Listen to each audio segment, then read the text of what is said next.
Marie Curie zemřela 4. července 1934 v sanatoriu Saint-Chelemos ve francouzských Alpách. Příčina smrti byla oficiálně a jednoznačně stanovena jako aplastická anémie, selhání kostní dřeně způsobené desetiletími intenzivní expozice radioaktivnímu záření v době, kdy nikdo ještě plně nechápal, co radioaktivita dělá s lidským tělem. Marie Curie nevěděla, že ji zabijí. Pracovala s rádiem a poloniem holýma rukama, nosila lahvičky radioaktivních izotopů v kapse. Spala v laboratoři. A platila za to svým životem. Pomalu, po celá desetiletí, aniž by to věděla. Její tělo bylo pohřbeno. Její zápisky byly archivovány. A většina z nich je dodnes, 9 desetiletí po její smrti, uložena ve francouzské národní knihovně v Paříži v olověných schránkách. Protože jsou natolik radioaktivní, že každý, kdo k nim chce přistoupit za účelem výzkumu, musí podepsat zvláštní ochranné prohlášení, obléknout speciální rukavice a splnit přísné bezpečnostní protokoly. Zápisky ženy, která zemřela před více než 90 lety, jsou stále aktivní, stále nebezpečné na dotek, stále v tom nejdoslovnějším fyzikálním smyslu slova živé. A mezi těmito zápisky existuje jeden list.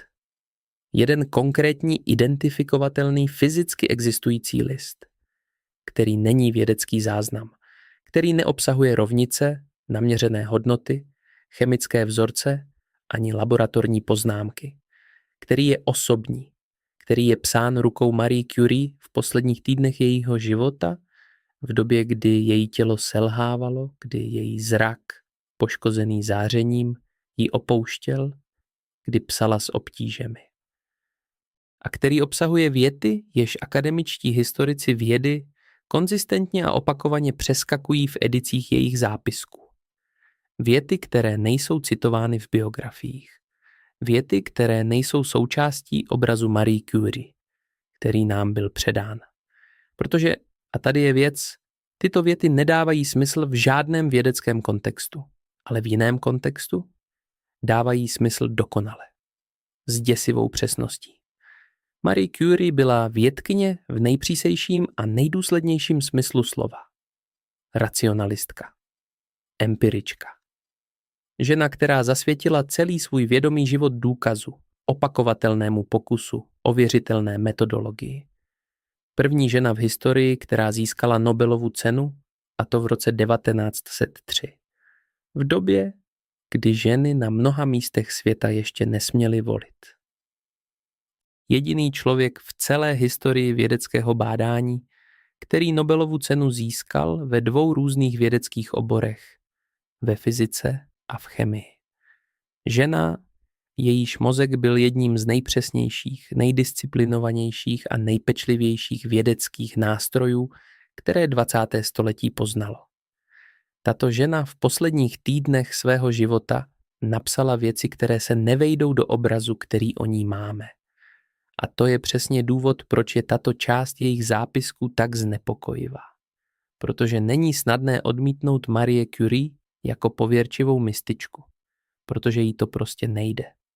Co přesně napsala, pokusím se o co nejpřesnější překlad klíčových vět při zachování struktury originálu. Záření nezmizí, transformuje se a s ním se transformuje i to, co záření přijalo. Vědecky jako popis fyzikálního procesu záření tato věta nedává úplný smysl. Radioaktivní záření se po dopadu na biologickou tkáň nechová způsobem, který by odpovídal tomuto popisu. Marie Curie to věděla lépe než kdokoliv jiný. Strávila dekády přesným měřením toho, jak se záření chová. A přesto tuto větu napsala. Napsala ji pečlivě. Napsala ji jako výsledek pozorování. Ale pokud aplikujeme tuto větu na jiný rámec, pokud se dovolíme číst ji jako popis energie vědomí, jako popis procesu, kdy se lidská esence transformuje místo toho, aby zanikla, najednou zní jako tvrzení, které by mohlo pocházet od starověkého filozofa, od středověkého mystika nebo od současného fyzika, zabývajícího se kvantovým vědomím. Napsala to Marie Curie.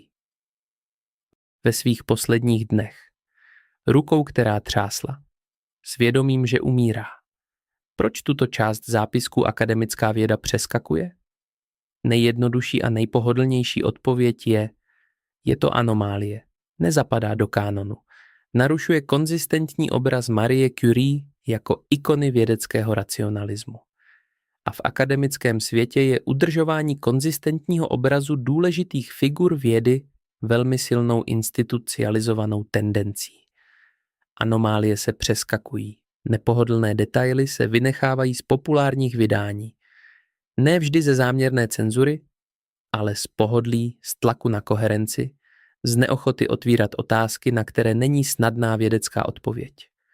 Ale věda, skutečná věda, by měla dělat pravý opak. Anomálie jsou nejcennější data. A anomálie v zápisku umírající nositelky Nobelovy ceny si zaslouží přinejmenším pozornost. Přinejmenším upřímnou konfrontaci, nikoliv mlčení. Zápisek ale pokračuje a to, co přichází dál, je ještě záhadnější a ještě těžší zařadit. Curie napsala, a opět cituji z maximální věrností originálu, viděla jsem strukturu, která není v žádné látce, je pod látkou. Je tím, co látku drží pohromadě. A tato struktura není slepá. Reaguje. Tato věta je napsána jazykem fyzičky. Používá fyzikální terminologii, struktura, látka, reakce. Ale popisuje něco, co fyzika 20. a 30. let 20. století neměla jazyk ani rámec proto, aby uchopila. Struktura pod látkou, která látku drží pohromadě. V dnešní terminologii kvantové fyziky bychom mohli mluvit o kvantových polích, o vakuové energii, o základní struktuře prostoru a času. Ale Curie v roce 1934 neměla k dispozici tento jazyk. A přesto ho popsala. Přesto napsala, že tuto strukturu viděla. Nikoliv jako abstraktní fyzikální hypotézu, ale jako osobní zkušenost. Viděla jsem a přidala jednu vlastnost, která překračuje veškerou fyziku, kterou tehdy znala. Tato struktura reaguje. Na co reaguje? Na přítomnost pozorovatele, na vědomí, na záměr? Kvantová fyzika dnes, 8 desetiletí po Curíně smrti, pracuje s principem, že akt pozorování ovlivňuje chování kvantových objektů. Curie o tomto principu věděla ze svých studií, ale zdá se, že ho nejenom věděla jako fyzikální teorii. Zdá se, že ho zažila, přímou zkušeností, ve stavu mezi životem a smrtí. A teď přichází část zápisku, u které badatelé, kteří ho četli celý, volí mlčení jako odpověď. Poslední věta tohoto listu, poslední věta, za kterou jsou jen prázdné stránky, zní: bojím se ne proto, že umírám. Bojím se proto, že vím, že to, co jsem viděla, vidí každý. Ale jen těsně před koncem. A pak se to zapomene. Čti to pomalu. Bojím se ne proto, že umírám. Marie Curie se nebála vlastní smrti. Žena, která celý život pracovala s nebezpečnými látkami, která věděla, že její práce ji ničí, která přežila první světovou válku a ztrátu manžela, tato žena se nebála umřít. Bála se něčeho jiného. Bála se toho, že to, co uviděla, ta struktura, ta realita pod realitou, ta věc, která reaguješ, je univerzální zkušeností. Že ji vidí každý člověk. Ale jen jednou. Jen těsně před koncem. A pak se to zapomene. Proč? Proč by se to mělo zapomínat? Kdo nebo co zajišťuje, že si tuto zkušenost neneseme dál? A proč Marie Curie, racionalistka, empirička, ikona moderní vědy, z tohoto zapomínání měla strach? Existuje v moderní psychologii a neurologii zdokumentovaný fenomén blízké smrti, anglicky near-death experience. Tisíce zaznamenaných svědectví z celého světa, z různých kultur, od lidí různého vzdělání a různého náboženského přesvědčení nebo nepřesvědčení, popisují konzistentně podobné věci. Světlo, strukturu, pocit absolutního propojení všeho se vším, pocit, že vědomí existuje nezávisle na těle. Pocit, že smrt není zánik, ale přechod do jiného stavu. A tady je detail, který mě zastavil. Pocit, že existuje něco, co po návratu do těla nelze plně přenést. Něco, co zůstane za hranicí. Něco, co se zapomene. Marie Curie v roce 1934 neznala termín Near-Death Experience. Tato svědectví nebyla systematicky sbírána ani publikována. Neměla k dispozici žádnou databázi. Neznala zkušenosti jiných lidí, kteří byli na hranici. A přesto napsala přesně to, co popisují tato svědectví. Přesně. Jako by existovala jedna univerzální pravda, ke které se každý člověk dostane, ale pouze jednou. Pouze na okamžik, pouze na hranici. A pak se to, jak Curie napsala, zapomene. Vědkyně, která celý život odmítala cokoliv, co nešlo změřit, ověřit a zopakovat. Na konci svého života napsala o zkušenosti, kterou věda stále nedokáže změřit, ověřit ani zopakovat. Napsala o ní jako vědkyně, popisně přesně, s vědomím toho, co popisuje.